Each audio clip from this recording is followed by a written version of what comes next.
Magandang gabi po sa ating lahat at welcome po sa ating daily evening devotional at sa ngayong gabi po ay tayo po ay pangunahan ni Brother Primo J. Flores pero bago po iyan ay tayo muna ay mag-awitan para po sa ating opening song then opening prayer po ni Sister Kai at pagkatapos naman po ng ating message ay maaari po tayong magbahagi ng insights or magbigay po ng ating karagdagan. At pag wala naman po ng insights ay maaari na po tayo mag-proceed sa ating closing song, then closing prayer po ni Brother Ron.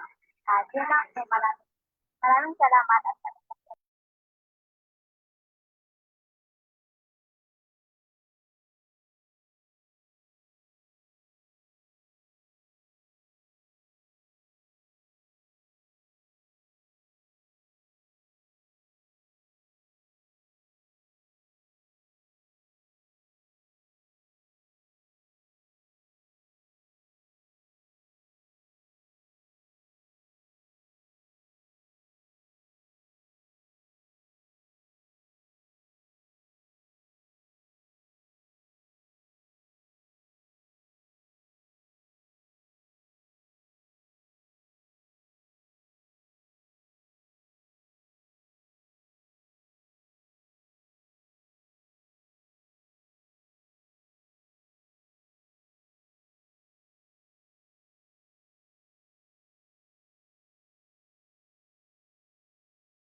Wala po atang sound.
Ama naming banal, nasa kataas-taasan ng mga langit, kami po lubos na nagpapasalamat sa inyong paggabay at proteksyon po sa amin sa buong araw na ito. At kami po umabot sa mga oras na ito at muli po makapakinig ng inyong banal na salita. Sa pagsisimula po ng aming pag-aaral sa gabing ito, Ama, nawa ikaw po magkalob sa amin ng karunungan at katalinuhan upang amin po itong maunawaan at aming may tanim sa aming puso't isipan, maging gabay namin sa pang-araw-araw habang kami po ay nabubuhay dito sa sanlibutan.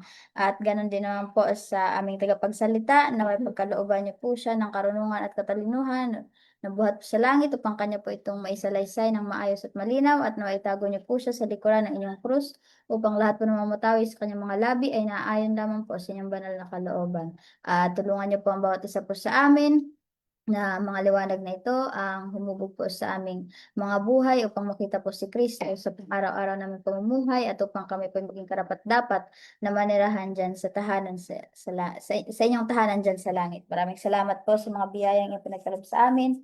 Patawad po kung saan po kami nasumpungan ng pagkukulang at pagkakasala. Ito po aming hiling at dalangin sa pangalan ng aming Panginoong Jesus. Amen. Amen.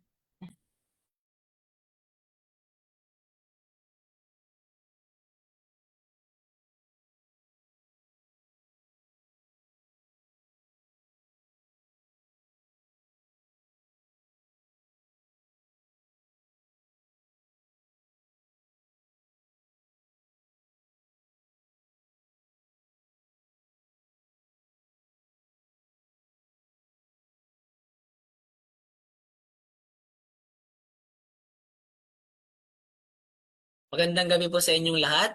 Ako nga po pala si PJ Flores. Ngayong gabi, akin pong pangungunahan ng ating evening devotional. So, ang title po ng ating devotional ay Grace Enough for All.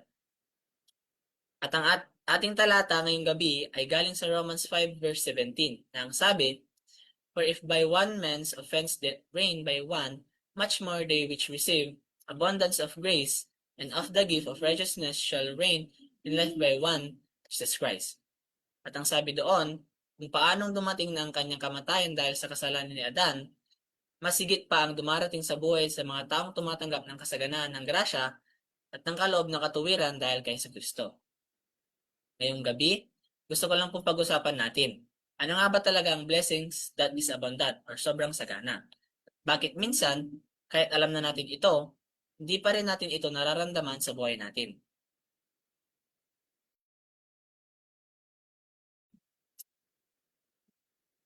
Alam naman natin na lahat na may biyaya tayong mula sa Diyos. Biyaya sa pamilya, kaibigan at sa iba pa. Pero minsan, parang routine na lang natin marinig yun. O hindi natin nakikita yung kahalagaan ng epekto nito sa mga buhay natin. Kaya hindi na natin namamalayan kung gaano ito kalaki. So tignan po natin isa-isa. Una, sabi sa screen, a gift, not a wage. So ang blessings from God ay hindi natin kinikita. Hindi tayo nagtatrabaho para dito. Regalo lang talaga ito, libre, walang bayad, walang kapalit. Pero of course, kailangan natin hilingin sa pamamagitan ng panalangin sa Diyos. Pangalawa, Christ's righteousness placed on us. Ibig sabihin, ang perpektong buhay ni Kristo, ang kanyang record na walang kasalanan, ay it is a place upon us. At naalam niyo yung sabi sa Isaiah 61 verse 10, the robe of righteousness, hindi yan ordinaryong damit. Ito ay isang mahal, malinis, walang bahid-bahid, at ibinigay para kanino? Sa mga nagsisising makasalanan sa atin. So napaka-importante na maging role model tayo sa ibang tao at magpakita tayo ng Christ-like character sa iba para makita ang kaluwalhatian o yung righteousness ng Panginoon sa atin. At dahil dito, ang sabi sa huling bullet, we are pronounced just.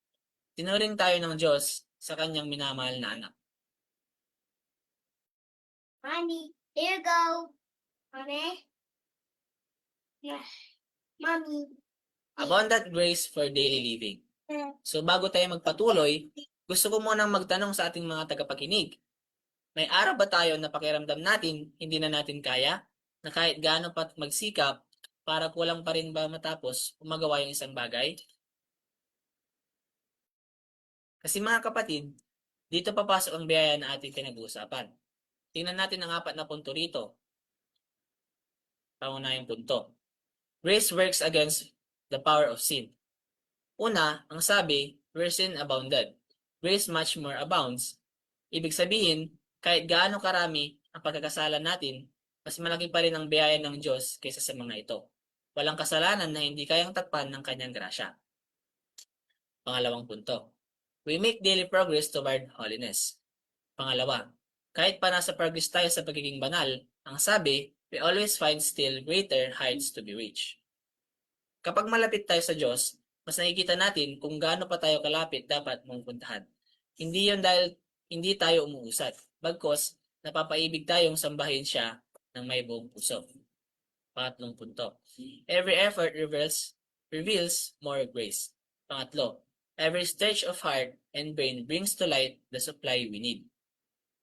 So ito mga kapatid, ang naiintindihan ko rito na every time na tumutulong tayo sa iba, mas nakikita natin yung pagpapala ng Diyos sa atin. Bakit? Kasi dito lumalabas na blessed pala tayo sa ibang bagay, kaya nakakatulong tayo sa iba ng may buong puso. Sa uli, the more we contemplate, the more we receive. Kasi mga kapatid, hindi natin ma-appreciate ang isang bagay na hindi natin pinag-iisipan. Kapag mas pinag-iisipan natin ang ginawa ni Kristo para sa atin, mas mararamdaman natin ang lalim nito. At mas marami tayong matatanggap. At mga kapatid, tuad lang, kailangan natin ma-appreciate yung mga bagay-bagay na meron tayo. Huwag tayo maingit sa iba, ano po? Mas maging grateful tayo na meron tayo ng mga ganitong bagay. Isipin nyo si yung mga bagay na meron tayo ay wala sa ibang tao. So by that alone, makikita natin ang pagpapala ni Kristo sa buhay natin.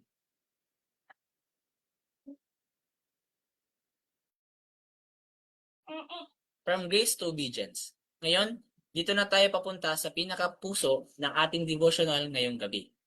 Minsan kasi, mga kapatid, para nakikita natin ang grace of obedience bilang dalawang magkasalungat na bagay.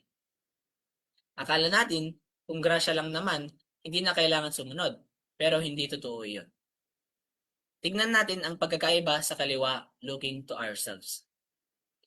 Dito, sinusubukan natin sumunod sa Diyos gamit lang ang sariling lakas natin. Hindi natin nararamdaman ang pangangailangan natin dahil sa grasya. At anong resulta nun? Ang sabi sa screen, we try to obey by our own strength alone. We don't feel our need for grace. We rely on our own merit, not Christ's. Obedience becomes exhausting and joyless. So yan po mga kapatid. Pero tignan naman natin sa kanan. Relying wholly on Christ. Dito, iniliwalhati natin si Jesus at umasa tayo ng lubusan sa kanyang merit. Ang mga walang hanggang yaman ng langit, nakalaan na para sa atin. Ang kapangyarihan ni Kristo, gumawa laban sa kapangyarihan ng kasalanan sa atin, at pagsunod, dumadaloy mula sa pag-ibig, hindi sa takot. Yun ang kaibahan. Mga kapatid, hindi tayo sumusunod para makakuha ng grasya. Sumusunod tayo dahil meron na tayong grasya. At basahin ko ulit yung nasa screen. If we rely wholly to Christ, we exalt Jesus and rely wholly on His merits, heaven's limitless resources, and place at our command. Christ's power works against the power of sin in us. Obedience flows out of love, not fear. My voice, ma.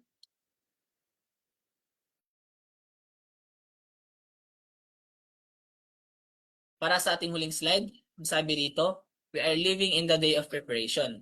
We must obtain a full supply of grace from the divine storehouse. The Lord has made provision for every day's demand. Mga kapatid, tayo nabubuhay sa araw-araw ng preparasyon. Paghahanda sa pangalawang pagbalik ni Kristo at mga magandang balita. Meron tayong access sa isang imbakan ng grasya na hindi nauubusan. Araw-araw, may provision na inihahanda ang Diyos para sa atin. Kaya ngayong gabi, gusto ko lamang tayong iwanin ng tatlong simpleng bagay. Una, receive grace daily. Hindi sapat ang grasya na natanggap mo kahapon. Bawat araw, may bagong pangangailangan kaya bawat araw, kumuha tayo ng bagong supply ng grasya. Kung ganon, dapat araw-araw tayo magdasal. Pangalawa, walk in obedience joyfully. Hindi dapat mabigat ang pagsunod natin sa Diyos. Kapag galing ito sa pag-ibig, maging magaan ito. Kasi hindi na tayo gumagawa ng para patunayan ang ating mga sarili. Bagkus, gumagawa na lang tayo bilang tugon sa pag-ibig na natanggap natin mula kay Kristo. Pangatlo, rest in Christ's merits. Hindi natin pasanin ang sariling kasalanan o kakulangan. Si Kristo na ang umako nito. Tayo, manahimik na lang tayo sa kanyang ginagawa. And pagkatiwalaan natin ang Panginoon. So mga kapatid, habang tayo patuloy na nabubuhay araw-araw, tanangin natin ang ating mga sarili. Kumukuha ba tayo ng sapat na biyaya mula sa Diyos? At ang pagsunod natin sa Kanya galing ba ito sa pag-ibig? O galing lang sa takot? Yun lamang po ang ating pong devotional sa gabing ito. Naway matutunan nating tanggapin ang sobrang biyaya ng Diyos at maipakita natin ito sa ating pagsunod araw-araw.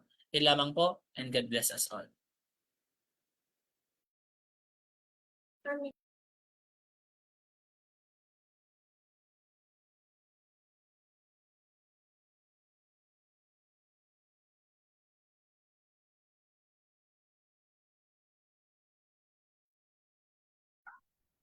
Maraming salamat po sa ating speaker sa napakagandang mensahe. Sino po ang may nais ikaragdag or insights po? Pwede po kayong mag-unmute.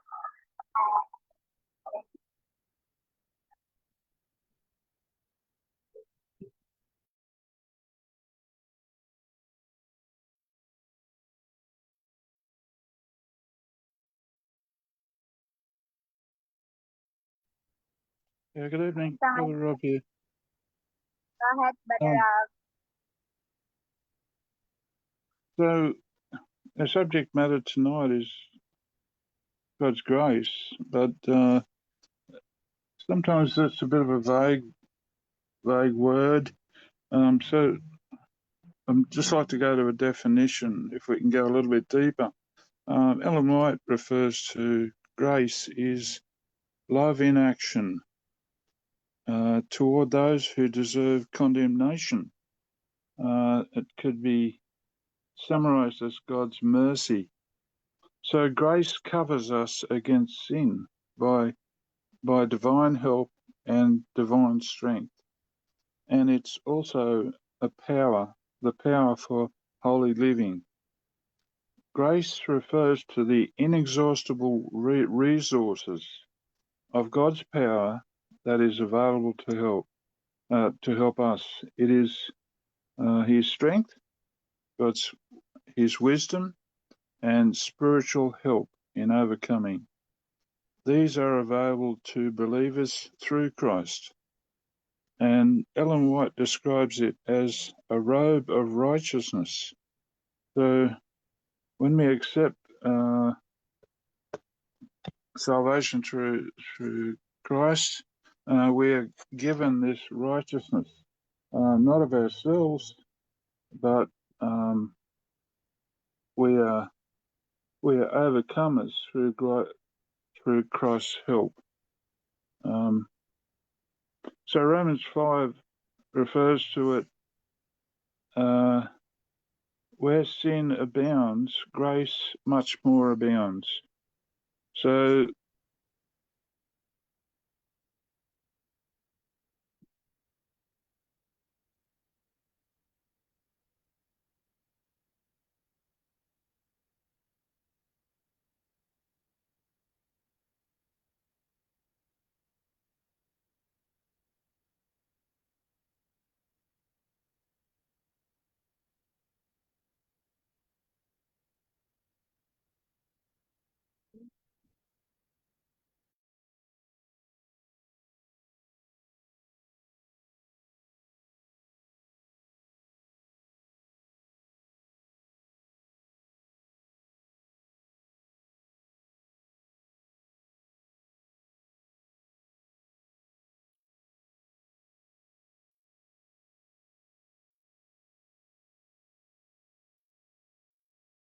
Thank you, Brother Rob, for your insight.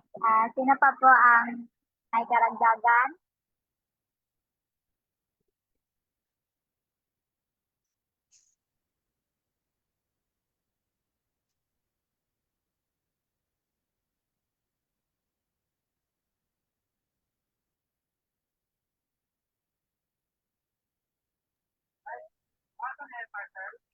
So, sa ngayong gabi po ay sinasabi po dito, wait lang,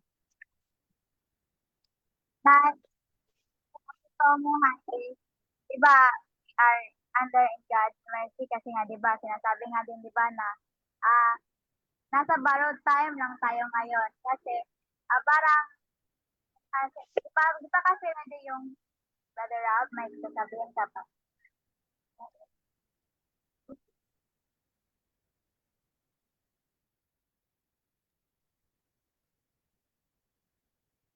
Brother Rob?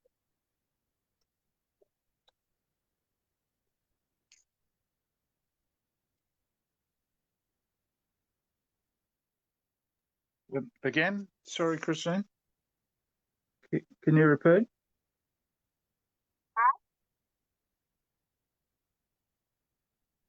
Can you repeat? Paul,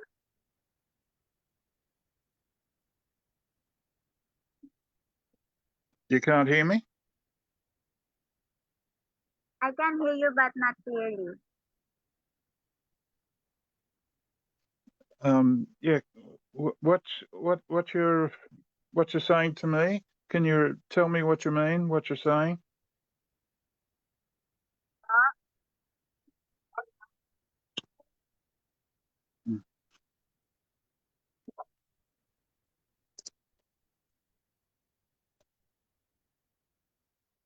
So, sinasabi po, alam ko kasi may sasabihin pa si Brother Rob. So, sinasabi po ay, yung sinasabi ko po kayo na is, di ba, tayo po ay nasa under God's mercy. Di ba, sabi din po na na nasa borrowed time lang po tayo ngayon.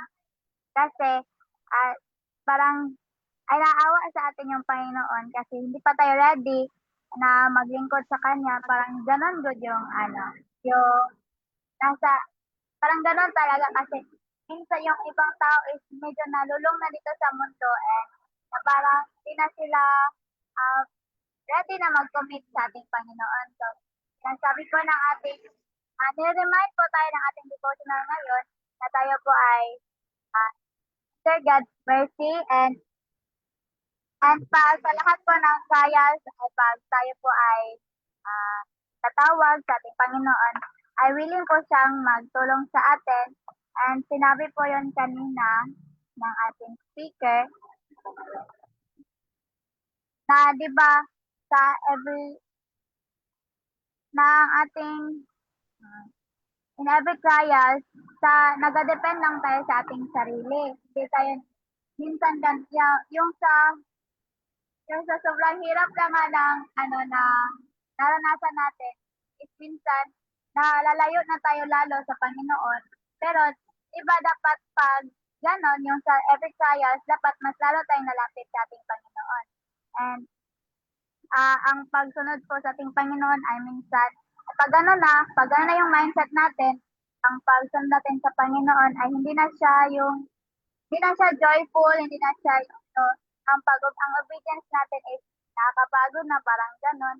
And yun po ay, nire-remind po tayo ng ating devotional sa ngayong gabi na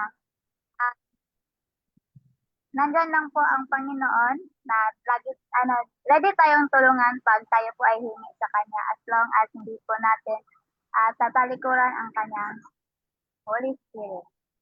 So, sino pa po ang may karagdagan?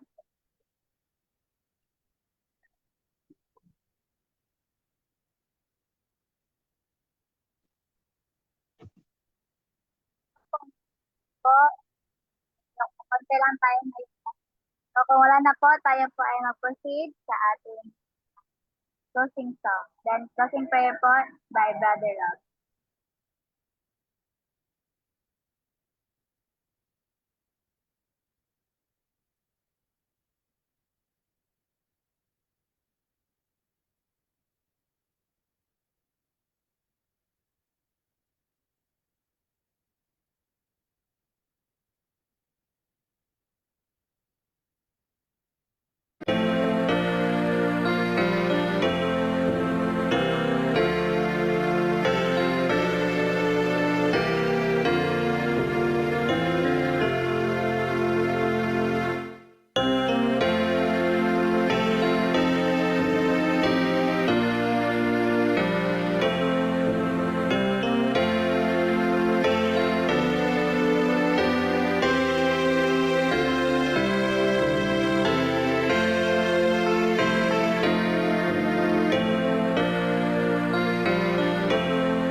Let's pray.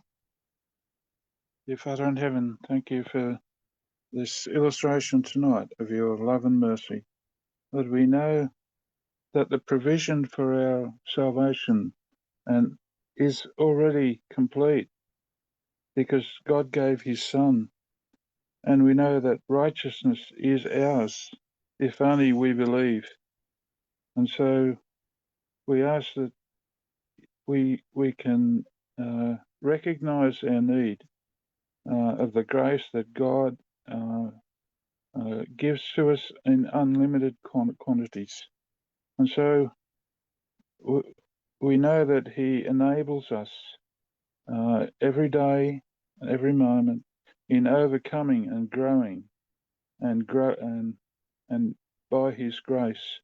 Lord, we are weak in ourselves and we ask for grace from the powerhouse that comes from God to every repentant sinner. Lord, help us to remember this condition that we need to ask for forgiveness of every sin to have that power that is unlimited for us in holy living. And so we see the inexhaustible riches of God's power that is available to us. It's available in strength, it's available in wisdom, it's available in spiritual help where we need it. And Lord, we ask to be able to grow and not just flounder from sin, from one sin to another. May we readily accept your righteousness to be overcomers in Jesus' name. And we ask that you strengthen our faith, and we ask it all in Jesus' name. Amen.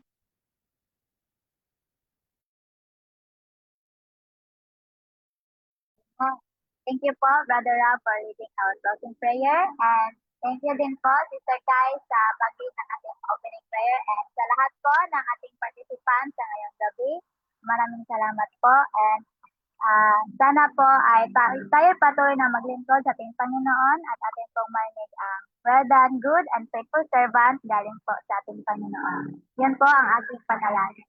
Muli, maraming salamat at magandang gabi.